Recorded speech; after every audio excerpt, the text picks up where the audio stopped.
मैं अपने कपड़ों को अलमारी में ठीक से रख रही थी कि तभी मेरी एक सहेली मेरे पास आई और बोली, रेखा सुनो, तुम्हें अनाथालय की मालकिन बुला रही है। जाओ, जाकर उनकी बात सुनकर आ जाओ। मेरी सहेली मुझे ये कहकर वहां से चली गई।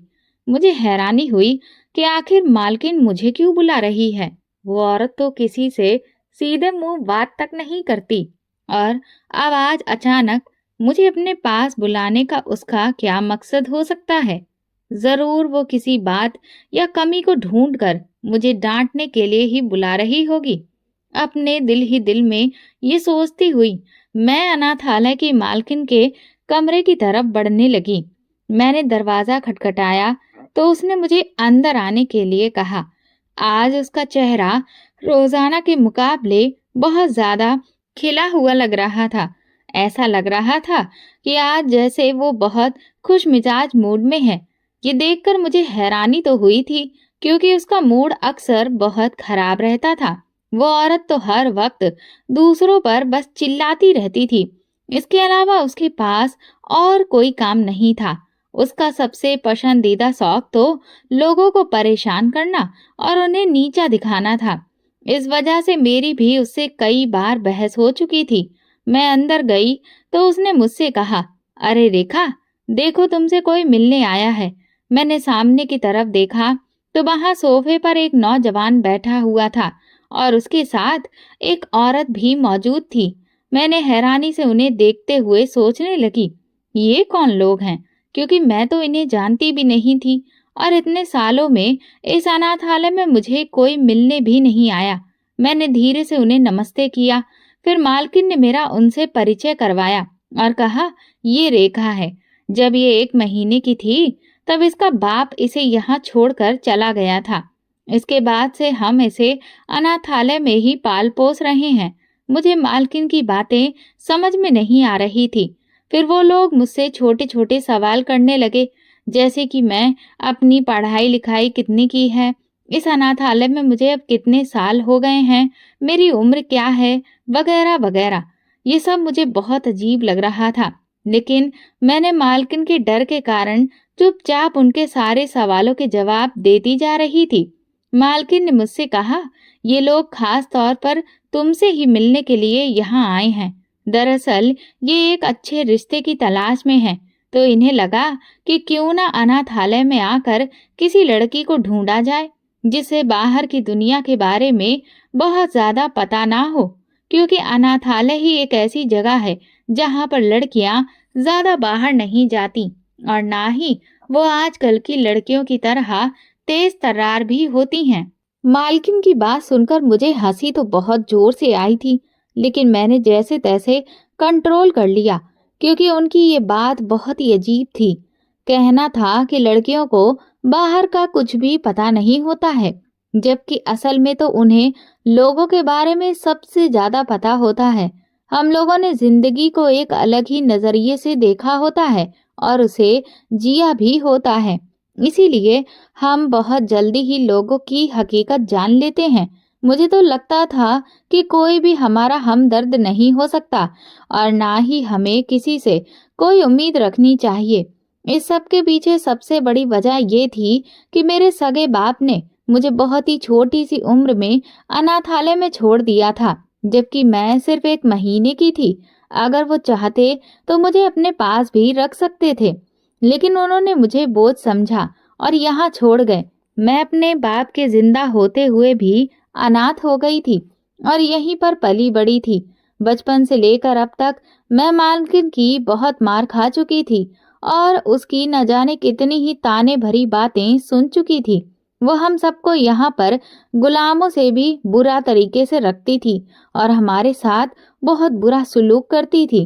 अनाथालय में मेरी किसी भी लड़की से कुछ खास नहीं बनती थी, सिवाय एक लड़की मीरा के, जो मेरी बहुत अच्छी दोस्त थी।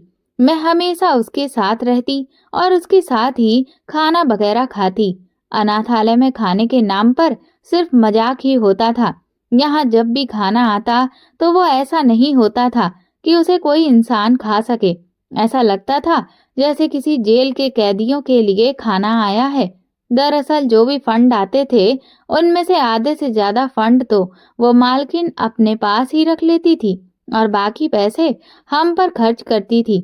अनाथालय की सफाई भी हम लोग मिलकर करते थे और पढ़ाई के नाम पर भी मालकिन ने हमारे साथ मजाक किया था। उसने एक ऐसे टीचर को हमें पढ़ाने के लिए बुलवाया था जिसे कोई भी अनुभव नहीं था और जो हमें पढ़ाने में कोई खास दिलचस्पी भी नहीं लेती थी। हालांकि उसे पैसे अलग से मिलते थे। वो तो एक चोर थी। उसे कहना ये बिल्कुल ठीक ही था। जो पैसे हमारी भलाई और सुधार में लगाए जाने चाहिए थे वो सारे पैसे अपने पास रखती थी और खुद ऐसो आराम की जिंदगी जी रही थी। अनाथालय की मालकिन बहुत मोटी थी और मुझे बहुत बुरी लगती थी। वैसे भी यहाँ पर कोई भी ऐसी लड़की नहीं थी जिसे अनाथालय की मालकिन पसंद हो। सारी लड़कियां हर वक्त उसके बारे में बुरी बातें ही करती रहती थी क्योंकि उसने हर एक लड़की के साथ इतना बुरा सुलूक किया था कि किसी के दिल में भी उसके लिए अच्छी जगह नहीं बन पाई थी। बस जहां से उसे पैसे आते नजर आते थे वहीं वो अपने अंदर नरमी भरकर आ जाती थी। अभी वो औरत और लड़के के सामने बैठी बहुत खुश मिजाज लहजे में बात कर रही थी। मैं जानती थी कि उसने बहुत मोटी रकम इन लोगों से ली होगी। वो मुझसे कह रही थी मैंने अनाथालय की बहुत सी लड़कियों की तस्वीरें इन्हें दी थी और उनमें से तुम ही इन्हें पसंद आई हो और अब ये तुमसे शादी करना चाहते हैं। साथ ही वो मुझे इशारे से कह रही थी तमीज से बैठो और कायदे से पेश आओ, इस रिश्ते से मना मत करना। मैं जानती थी कि अनाथालय की मालकिन एक तरह से मेरा सौदा कर रही थी, मगर वो औरत और उसके साथ आया हुआ लड़का मुझे बहुत सुलझे हुए लोग लग रहे थे। एक पल में मैंने हिसाब लगाया कि अगर मेरी शादी इस लड़के से हो जाती है तो मेरी जान इस अनाथालय और उसकी मालकिन से हमेशा के लिए छूट जाएगी और मैं अपनी जिंदगी में आगे बढ़ जाऊंगी। और अगर मैं यहाँ पर रही तो फिर मैं कभी भी आगे नहीं बढ़ पाऊंगी और ना ही मैं यहाँ से निकल सकती हूँ। आज किस्मत मुझे एक खूबसूरत मौका दे रही थी तो फिर मुझे उसका फायदा उठाना चाहिए। यही सोचकर मैंने एक मुस्कान अपने चेहरे पर सजाई और अनाथालय की मालकिन को उसके ही अंदाज में जवाब दिया, ठीक है, जैसा आपको सही लगे। मेरी इतनी आज्ञाकारिता देखकर वो हैरान रह गई थी। यकीन तो उसे भी नहीं आ रहा था, लेकिन फिर भी उसने उन लोगों के सामने कहा कि हम कुछ दिनों में तुम्हें जवाब दे देंगे। जब वो लोग वहां से चले गए तो अनाथालय की मालकिन मुझसे कहने लगी, तुम इतनी टेढ़ी लड़की हो ये तो मैं बहुत अच्छे से जानती हूँ, फिर तुम इतनी आसानी से मान कैसे गई? मैंने उससे कहा, तुमसे बहस करने का कोई फायदा नहीं है, इसीलिए मैंने हाँ कर दी। तुमने उनसे जितने पैसे लिए हैं तुम बस उनसे ही मतलब रखो, ना कि तुम मेरे पीछे पड़ जाओ। मेरी बात सुनकर उसका मुंह बन गया क्योंकि वो तो असल में ये चाहती थी कि ये बात किसी को भी पता ना चले, मगर मैं उसकी रग रग से वाकिफ थी।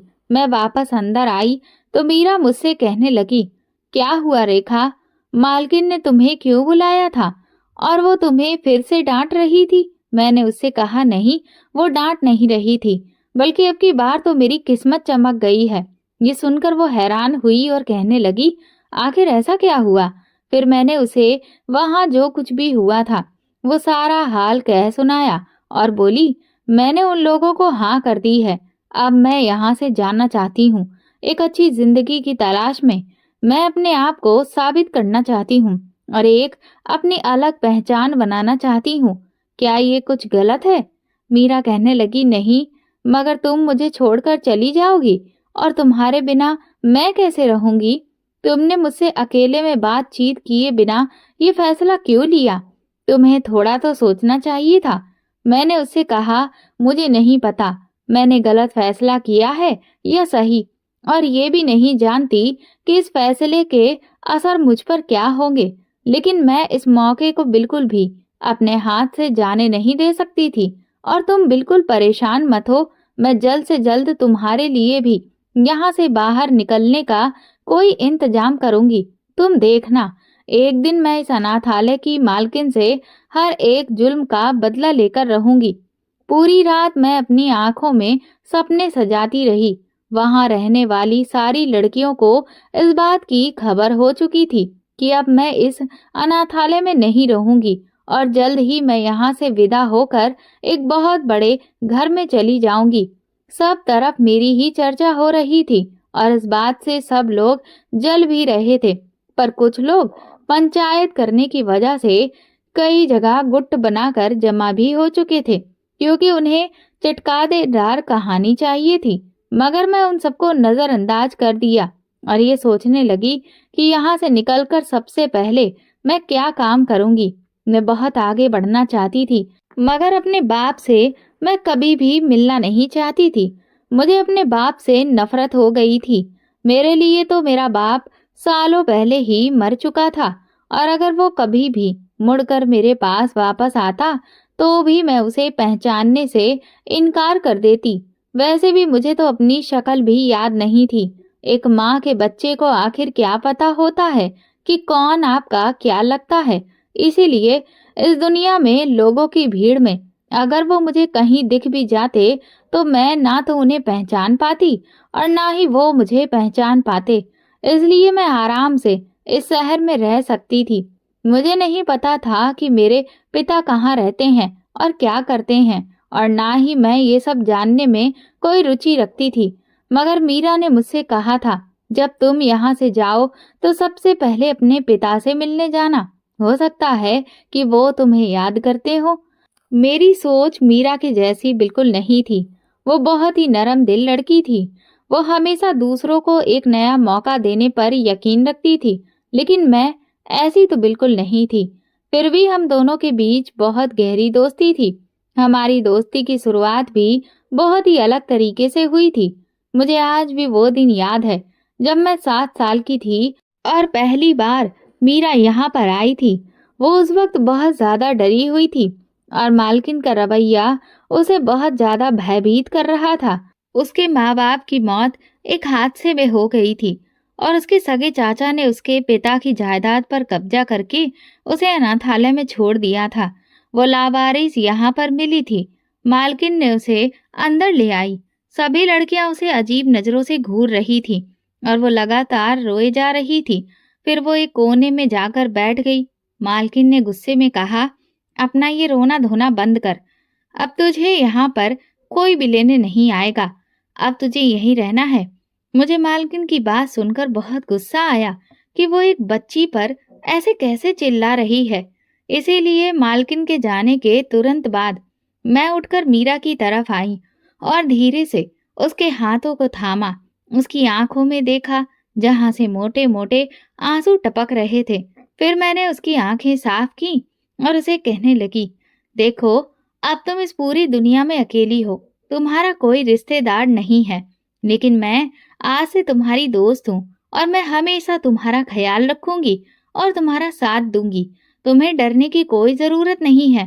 तुम लोगों पर भरोसा मत करना और ना ही उनसे कोई उम्मीद लगाना, क्योंकि इस सब का कोई फायदा नहीं होता। उस दिन के बाद से मेरी और मीरा की ऐसी दोस्ती हुई जो आज तक नहीं टूट पाई। वक्त के साथ साथ उसने भी यहाँ पर रहना सीख लिया था और अब तो बहुत साल गुजर गए थे। मैंने मीरा के अलावा अनाथालय में किसी और लड़की से कभी दोस्ती नहीं की। मेरी इकलौती दोस्त सिर्फ मीरा ही थी और वो मेरे लिए बहुत ज्यादा अहमियत रखती थी। इसीलिए मेरा पक्का इरादा था कि यहाँ से बाहर जाते ही मैं सबसे पहले मीरा को यहाँ से लेकर जाऊंगी, चाहे फिर इसके लिए मुझे किसी भी हद से गुजरना पड़े, क्योंकि वो एक डरपोक लड़की थी और वो जरा जरा सी चीजों पर रोने लग जाती थी। अब भी जब उसने ये सुना कि मैं यहाँ से जाने वाली हूँ और मैंने यहाँ से जाने का फैसला कर लिया है, तो वो ये सुनकर भी रोने लग गई थी। हालांकि वो मेरे ऊपर इस बात को जाहिर नहीं कर रही थी, क्योंकि वो नहीं चाहती थी कि मैं उसकी वजह से यहाँ पर रुक जाऊं और अपने सपनों को अधूरा छोड़ दूं, क्योंकि हमारी दोस्ती थी ही ऐसी। हम एक दूसरे के लिए सब कुछ छोड़ देने पर तैयार हो जाते थे। मगर अब वो अपने आंसू मुझसे छुपा रही थी। मैंने उससे कहा, तुम्हें ये सब करने की जरूरत नहीं है। मैं यहाँ से बाहर तुम्हारे और अपने, हम दोनों के लिए ही जा रही हूँ। तुम रो मत, सिर्फ मेरा इंतजार करना। वो बार बार मुझसे इस बात का जिक्र करती थी कि कहीं वो लोग तुम्हारे साथ कुछ गलत ना कर दें। न जाने किन लोगों को मालकिन ढूंढ कर लाई है। हो सकता है कि वो तुम्हारे लिए गलत फैसला कर रही हो, इसीलिए तुम एक बार फिर से इस बारे में सोच लो। मैंने मीरा से कहा, देखो, मैं तुम्हारी तरह बिल्कुल नहीं हूँ जो डर जाऊं। मैं यहाँ से एक बार अगर बाहर निकल गई तो फिर मेरा यकीन करो, हम दोनों की जिंदगियां बहुत ही आसान हो जाएंगी और हमें एक बार अपनी जिंदगी अपनी मर्जी से जीने का मौका मिल जाएगा। हम इस जंगल से हमेशा के लिए आजाद हो जाएंगे। फिर मैं उसे अगले कई दिनों तक इस बारे में समझाती रही। एक हफ्ता गुजर जाने के बाद वो लोग दोबारा आए और मेरी दोस्त से भी मिले। उन्होंने कहा कि हमें शादी करने की बहुत जल्दी है। हम ये शादी सादगी से करना चाहते हैं। मुझे हैरानी इस बात की हो रही थी कि वो इतने बड़े अमीर घर से आए हैं और अमीर लोग हैं। इसके बावजूद वो मुझ जैसी एक अनाथालय में पलने वाली गरीब लड़की से शादी क्यों करना चाहते हैं। मैंने तो सुन रखा था कि ये अमीर लोग हमेशा अपने जैसे ही लोगों में शादी करना पसंद करते हैं, मगर यहाँ तो उल्टा हो रहा था। कुछ तो अजीब था। उन्होंने तो यही बहाना बनाया था कि अनाथालय की लड़कियां मासूम होती हैं, तेज तर्रार नहीं होती, मगर ये बहाना तो मुझे बिल्कुल ही बेकार का लग रहा था। असल कहानी कुछ और ही होगी। खैर, मेरा रिश्ता अब उनके साथ पक्का कर दिया गया था और फिर एक छोटी सी रस्म अनाथालय में ही की गई थी। आज अनाथालय की सारी लड़कियां बेहद खुश थीं, क्योंकि आज न जाने कितने समय के बाद उन्हें अच्छा खाना खाने को मिला था। लड़के वालों ने खुद ही सारा इंतजाम किया था। उनकी तरफ से सिर्फ उनके करीबी रिश्तेदार ही आए थे। रात के वक्त मैं अपनी उंगली में सजी हुई सगाई की अंगूठी को देखे जा रही थी। मैं अब किसी के नाम से जुड़ गई थी। अब मैं किसी और की हो चुकी थी, लेकिन मेरे दिल में तो कोई भी जज्बात नहीं उभर रहे थे। मेरा दिल बिल्कुल खाली था और बहुत सुकून था, लेकिन मेरा डर मेरे दिल में जड़ें पकड़कर बैठा हुआ था। पर मैं इस सब का जिक्र मीरा से नहीं कर रही थी। मैंने ये चाहती थी कि वो परेशान हो जाए और फिर मुझे मेरे इस इरादे से पीछे हटा दे। कुछ दिन बाद लड़के वालों ने ये जानकारी दी कि वो 2 हफ्ते के बाद शादी के लिए आएंगे। तैयारी वगैरह हो गई है और मेरी होने वाली सास ने मेरे लिए एक अच्छा सा लहंगा भी भेजा। इस सब के दौरान अनाथालय की मालकिन ने अच्छे खासे पैसे इकट्ठे कर लिए थे मेरे ससुराल वालों से। कभी किसी चीज के नाम पर वो उनसे पैसे लेती तो कभी किसी चीज के नाम पर। मैं अच्छे से जानती थी कि वो ये सब पैसे अपनी जेब में डालने वाली है। शादी की तैयारियां यहाँ पूरी हो चुकी थी। वो सब लोग शादी के लिए आ गए थे। मैं बहुत ज्यादा खुश हो रही थी कि एक बहुत ही खूबसूरत नौजवान से मेरी शादी होने वाली है। मेरी जिंदगी बहुत अच्छी हो जाएगी और वो भी एक ऐसा नौजवान जो बहुत अमीर है। मीरा भी मेरी वजह से बहुत ज्यादा खुश थी। अब हम लोग एक उम्मीद बढ़ा रहे थे कि यहाँ से निकलने का कोई ना कोई तो रास्ता हमें मिल ही जाएगा। मुझे दुल्हन की तरह सजाया गया। पहली बार जिंदगी में मैंने इतने सारे जेवर पहने थे और इतना तैयार हुई थी। मैं बहुत ही खूबसूरत लग रही थी। सभी लोग मेरी तारीफ कर रहे थे। फिर अचानक से बाहर शोर मच गया कि बारात आ गई है। अनाथालय की मालकिन बाहर खड़ी उनके स्वागत की तैयारी कर रही थी। थोड़ी देर के बाद बाराती अंदर आ गए और जैसे ही मेरी नजर सामने खड़े दूल्हे पर पड़ी तो मेरी तो चीखें ही निकल गईं, क्योंकि वो तो एक अधेड़ उम्र का आदमी था। अब तक जो कुछ भी मुझे बताया गया था उसके मुताबिक तो वो हैंडसम लड़का ही मेरा होने वाला पति था, जो शुरू से लेकर अब तक मुझसे मिलने आया था और रिश्ता करते वक्त भी वो मेरी सास के साथ आया था और मंगनी के वक्त भी। लेकिन अब ये सब क्या है? मैं हैरान हुई। मैंने अनाथालय की मालकिन से कहा, मेरी मंगनी तो किसी और के साथ हुई थी, फिर ये कौन है? मैं इससे शादी कैसे कर सकती हूँ? मेरी बात सुनकर वो बोली, तुम पागल हो? तुम्हारी मंगनी एक अधेड़ उम्र के आदमी से ही हुई है। वो तो बस तुम मना ना करो, इसीलिए मैंने उस नौजवान को यहाँ पर ही रखा। वो तो दरअसल उसका छोटा भतीजा है। तुमसे ये बात मैंने छुपाए रखी, क्योंकि मैं जानती थी कि तुम एक अधेड़ उम्र के आदमी से शादी करने के लिए बिल्कुल भी तैयार नहीं होगी। अब खामोशी से बैठ जाओ और हमारा तमाशा मत बनाओ। उसने तो मुझे सच में फंसा दिया था। मेरे पास अब और कोई भी चारा नहीं बचा था। बारात दरवाजे पर खड़ी थी और उसे वापस भिजवाने का तो सवाल ही पैदा नहीं होता था। मीरा ने मुझे तसल्ली दी और कहा, तुम बिल्कुल भी फिक्र मत करो। अगर तुम ये शादी नहीं करना चाहती हो तो अभी इसी वक्त मना कर दो। तुम्हारे साथ कोई भी जबरदस्ती नहीं कर सकता। लेकिन फिर मैंने सोचा कि अगर मैं मना कर दूंगी तो मेरे सपने पूरे कैसे होंगे? मैं यहाँ से बाहर कैसे निकलूंगी? एक बार मैं यहाँ से निकल लूं तो मैं अपने सपनों को कैसे भी पूरा कर लूंगी। यही सोचकर मैंने शादी के लिए हाँ कर दी। शादी हो जाने के बाद मेरे जज्बात बिल्कुल ही अलग हो गए थे। मुझे बहुत गुस्सा आ रहा था।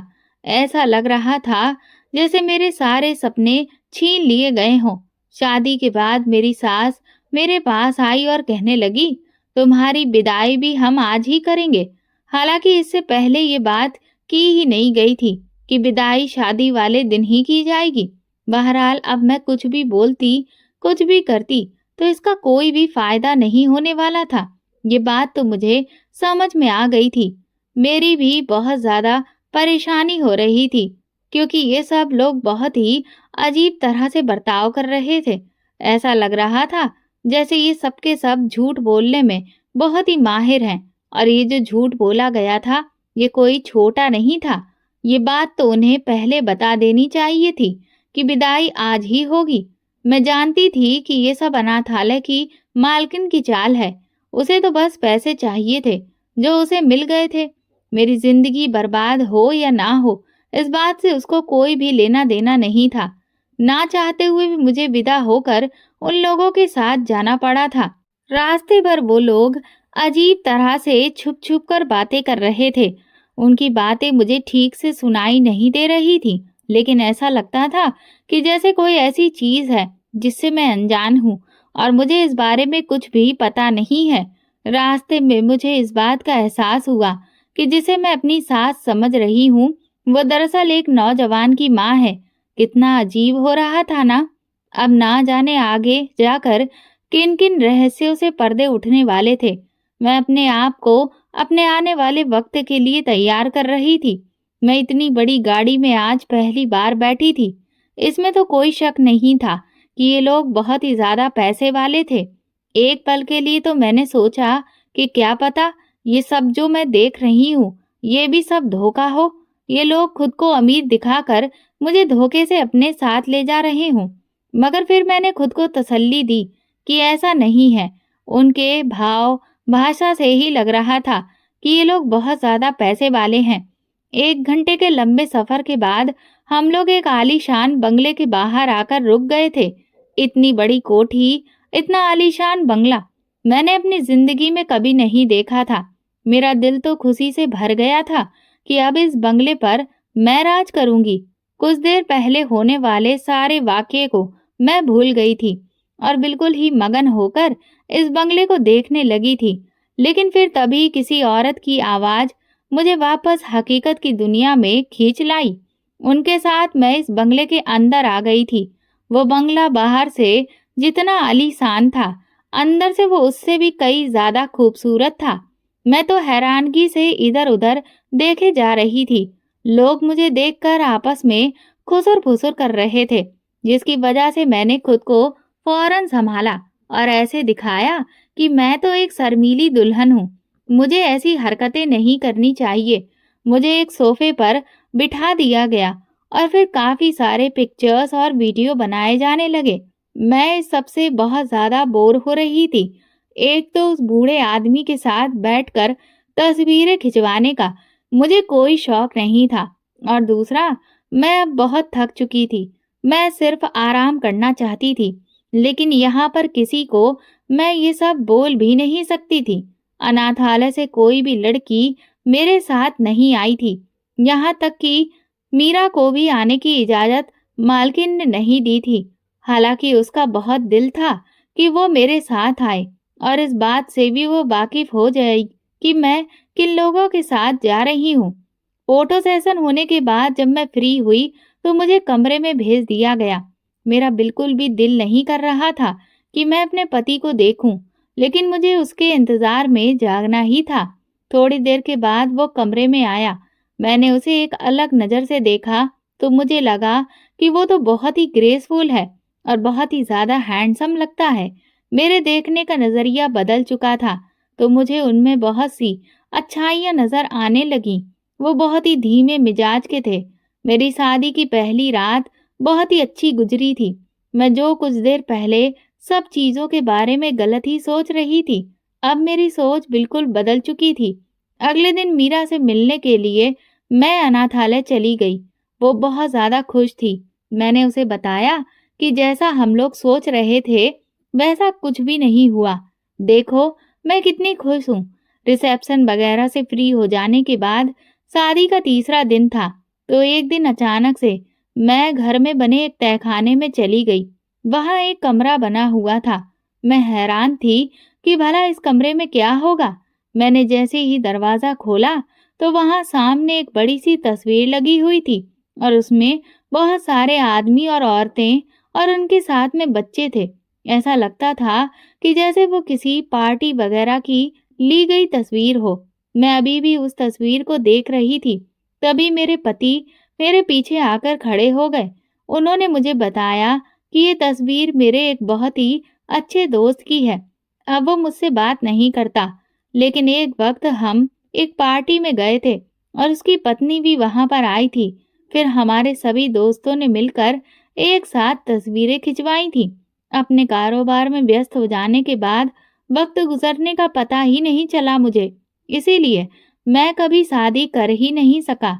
अब जबकि मैंने शादी की है, तो मैं खुश हूँ कि मुझे इतनी प्यारी बीवी मिली है। मैं उनकी ये बात सुनकर मुस्कुराहट के साथ खिल उठी। मेरे दिन यूं ही खूबसूरती से गुजर रहे थे कि एक दिन उन्होंने मुझसे कहा कि मुझे तुमसे एक बहुत ही जरूरी बात करनी है। उन्हें इस तरह परेशान होते हुए मैंने देखा तो मैं हैरान रह गई। मैंने कहा, आखिर ऐसी क्या बात हो गई जो आप इतना परेशान लग रहे हैं? क्या कोई बहुत बड़ी परेशानी आ गई है? उन्होंने फिर मुझे धीरे धीरे बताना शुरू किया कि तुम्हारे पिता तुम्हें ढूंढते हुए हमारे घर पर आए हैं। ये सुनकर तो मैं जैसे दंग रह गई। मैंने कभी सोचा भी नहीं था कि मेरे पिता मुझे ढूंढते हुए आएंगे। उन्होंने मुझे बताया कि वो अनाथालय गए थे और फिर वहीं से उन्हें पता चला कि तुम्हारी शादी हो गई है। और हैरत की बात तो ये है कि तुम्हारे पिता ही दरअसल मेरे वो दोस्त हैं जो उस दिन तस्वीर में मौजूद थे। मैंने कभी सोचा भी नहीं था कि तुम मेरे इस दोस्त की बेटी होगी। ये कैसा इत्तेफाक है। मैं तो सदमे से चुपचाप बैठी रह गई। फिर मेरे पति ने मुझसे कहा कि वो तुमसे मिलना चाहते हैं और एक बार बात करना चाहते हैं। अगर तुम चाहो तो उनसे जाकर मिल लो। मैंने गुस्से में कहा, नहीं। उन्होंने इतने सालों में कभी भी मेरी परवाह नहीं की और मुझे अनाथालय में डाल दिया, तो अब वो मुझसे मिलने क्यों आ रहे हैं? फिर मेरे पति ने मुझे समझाया और कहा कि तुम एक बार जाकर उनसे मिल तो लो और उनकी बात तो सुन लो। हो सकता है उनके पास कोई ठोस वजह हो। अब मैं अपने पति की बात टाल तो नहीं सकती थी, इसीलिए मैंने मजबूरन हाँ कर दी और फिर अगले दिन मैं एक रेस्टोरेंट में अपने पिता से मिलने के लिए चली गई। इतने सालों बाद अपने पिता को सामने देखकर भी मेरे अंदर कोई जज्बात नहीं आ रहे थे। ऐसा लगता था कि हमारे बीच कोई रिश्ता ही नहीं है, जैसे हम दो अजनबी हों और अचानक से टकरा गए हों। वो मुझसे बात करने की कोशिश कर रहे थे। उनके चेहरे पर अफसोस साफ नजर आ रहा था, लेकिन मेरा इरादा उनकी बात सुनने का बिल्कुल भी नहीं था। मैं सिर्फ और सिर्फ अपने पति के कहने पर यहाँ पर आई थी। फिर मेरे बाप ने हिम्मत करके कहना शुरू किया, मैं जानता हूँ कि मैंने बहुत बड़ी गलती की। तुम्हें और उस अनाथालय में छोड़कर आने के बाद मैंने अपनी नई जिंदगी शुरू कर ली थी। मैं अपनी दूसरी पत्नी के साथ हंसी खुशी रह रहा था, लेकिन कई साल बीत जाने के बाद मेरे यहाँ एक ही औलाद नहीं हुई, इसीलिए मैंने उसे तलाक दे दिया और एक बार फिर से शादी की। तीसरी बीवी से मेरी एक बेटी हुई, लेकिन फिर वो मुझे छोड़कर चली गई। मेरी तीसरी पत्नी मुझे बिल्कुल भी पसंद नहीं करती थी। उसका कहना था कि मैं एक खुदगर्ज इंसान हूँ और इसमें कोई शक भी नहीं है कि मैं खुदगर्जी में ही तुम्हें अनाथालय में डाल दिया था और तुम्हारा कभी ख्याल भी नहीं किया था। और जिस बेटी को मैं अपने साथ रखना चाहता था, वो खुद ही मेरे साथ अब नहीं रहना चाहती थी। मेरी बीवी मेरी बेटी की बात बहुत ज्यादा सुनती थी और वो उसकी बहुत लाडली भी थी। इसीलिए जब उसने कहा कि मुझे यहाँ पापा के साथ नहीं रहना, तो वो उसे अपने साथ लेकर अपने मायके चली गई। न जाने कितने साल हो गए हैं, मैंने अपनी बेटी को देखा भी नहीं है। मेरी बीवी ने मुझे तलाक भी दे दिया है और अब मैं इस भरी दुनिया में बिल्कुल अकेला हूँ। कहने को तो मेरी 2 बेटियां हैं, लेकिन एक को मैंने खुद छोड़ दिया और दूसरी मुझे अपनी मर्जी से छोड़कर चली गई। मुझ जैसा बदनसीब इंसान कोई भी नहीं होगा।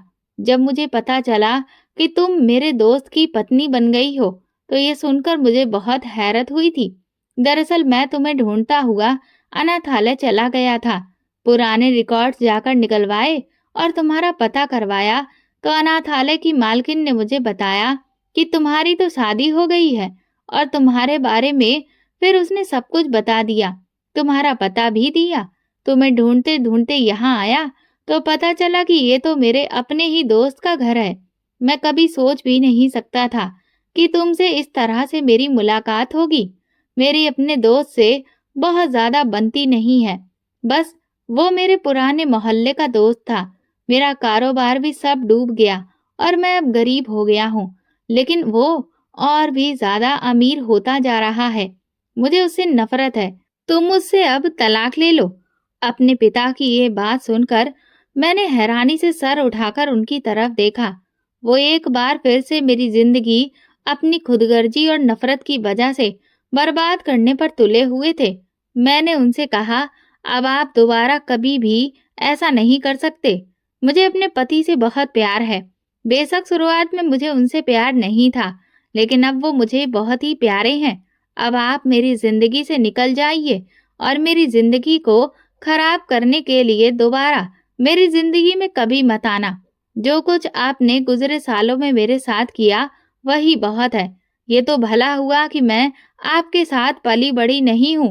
मैं हमेशा सोचती थी कि काश मैं आपके साथ रहती, लेकिन अब मैं भगवान का शुक्रिया अदा करती हूँ, वरना आपकी इस खुदगर्जी की वजह से मैं खुद भी खुदगर्ज बन जाती और न जाने मुझे क्या क्या सहना पड़ता। अब दोबारा मेरे पति से कभी भी मिलने की कोशिश मत करना। आज अगर मैं आपके सामने बैठी हूँ, तो इसकी वजह सिर्फ मेरे पति ही हैं।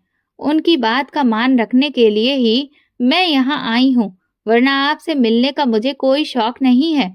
अब आपसे मेरा किसी भी तरह का कोई लेना देना नहीं है। ये कहकर मैं वहां से उठकर वापस आ गई। मेरे पिता पीछे से मुझे आवाज देते रहे। मैंने उनके चेहरे पर लालच की चमक देख ली थी। मुझे समझ में आ गया था कि मेरे पति की दौलत की वजह से वो मुझसे मिलना चाह रहे थे, जबकि वो इस बात को काफी पहले से जानते थे कि मैं शादी करके उनके ही दोस्त के घर में रह रही हूँ। वो अब मिलने के लिए आ रहे थे। उनकी सारी चालें मुझे अब अच्छे से समझ में आ रही थी। उस दिन मैंने सारा किस्सा वहीं पर खत्म किया और भागती हुई अपने घर वापस चली आई। मेरे पति ने मुझसे पूछा कि क्या बात हुई है। मैंने उन्हें सारी बात बता दी और कहा कि अब आप मुझे कभी भी इस बारे में कुछ नहीं कहेंगे कि मैं उनसे मिलूं या बातचीत करूं। हाँ, वो मेरे पिता हैं, इस नाते मैं थोड़ी बहुत उनकी मदद कर सकती हूँ, लेकिन इससे ज्यादा वो मुझसे कोई भी उम्मीद ना रखें। मेरे पति कहने लगे कि उसने हमेशा मुझे गलत समझा है। मैं उसकी मदद करने की कोशिश करता था। दरअसल उसने गलत इंसान पर भरोसा करके अपना कारोबार उसके हाथों में सौंप दिया था और इसी वजह से उसे नुकसान उठाना पड़ा। वो सिर्फ अपना वक्त बर्बाद करता रहता था और मैं दिन रात मेहनत करके अपना कारोबार खड़ा करता रहा। उसके बाद से वो मुझसे बात नहीं करता। खैर, तुम परेशान मत हो। अगर तुम चाहो तो मैं उसकी मदद कर दूंगा। मैंने अपने पति की तरफ प्यार भरी निगाहों से देखते हुए कहा, वो कितना अच्छा इंसान था। आज मुझे समझ आ रहा था कि एक अच्छा इंसान होने के लिए हैंडसम होना ज़रूरी नहीं है। अच्छाई तो किसी भी इंसान में हो सकती है। मैंने भगवान का बहुत-बहुत शुक्रिया अदा कर रही थी कि मेरी ज़िंदगी में मेरा पति मेरे लिए किसी वरदान से कम नहीं था। मेरा इरादा था कि अब मैं मीरा को भी अनाथालय से ले आऊं। कुछ दिन बाद मैं अपने पति के साथ अनाथालय गई। मीरा मुझे देखकर बहुत हैरान हुई और कहा, तुम इतने टाइम के बाद आई हो? मैंने उससे कहा, तुम कुछ काम निपटा लो, फिर चलो, मैं तुम्हें लेने के लिए आई हूँ। मैंने मालकिन से बात कर ली है। वैसे भी वो औरत पैसों की भूखी है। उसने तुम्हें हमारे साथ जाने की इजाजत सिर्फ और सिर्फ इस शर्त पर दी है कि हम उसे ढेर सारे पैसे दें, और हमने उसे पैसे दे दिए हैं। अब चलो, तुम अपना सामान पैक करो। मेरे साथ मेरे घर पर चलकर तुम रहोगी। फिर मैं उसे अपने साथ लेकर अपने घर आ गई। यहाँ आकर वो बहुत खुश थी। मेरा इरादा था कि कुछ समय के बाद मैं मीरा की भी एक अच्छी जगह पर शादी करवा दूंगी। मेरे पति वैसे भी अक्सर विदेश की ट्रिप पर जाते रहते थे। ऐसे में मीरा मेरे साथ घर पर रहती है तो हम दोनों के लिए ये काफी अच्छा रहता है। हम एक साथ वक्त बिताते और एक साथ बातें किया करते हैं। अब हम गुजरे दिनों को याद करते हैं और आने वाले दिनों की प्लानिंग करते हैं, और अब ये हमारी जिंदगी है। दोस्तों, अगर आपको हमारी कहानी पसंद आई है तो कमेंट करके ज़रूर बताएं और वीडियो को लाइक करके ज़्यादा से ज़्यादा शेयर करें। चैनल पर नए हैं तो सब्सक्राइब करें, और हाँ, नोटिफिकेशन बेल को ज़रूर दबाएं ताकि अगली अपडेट सबसे पहले आपको मिले। धन्यवाद।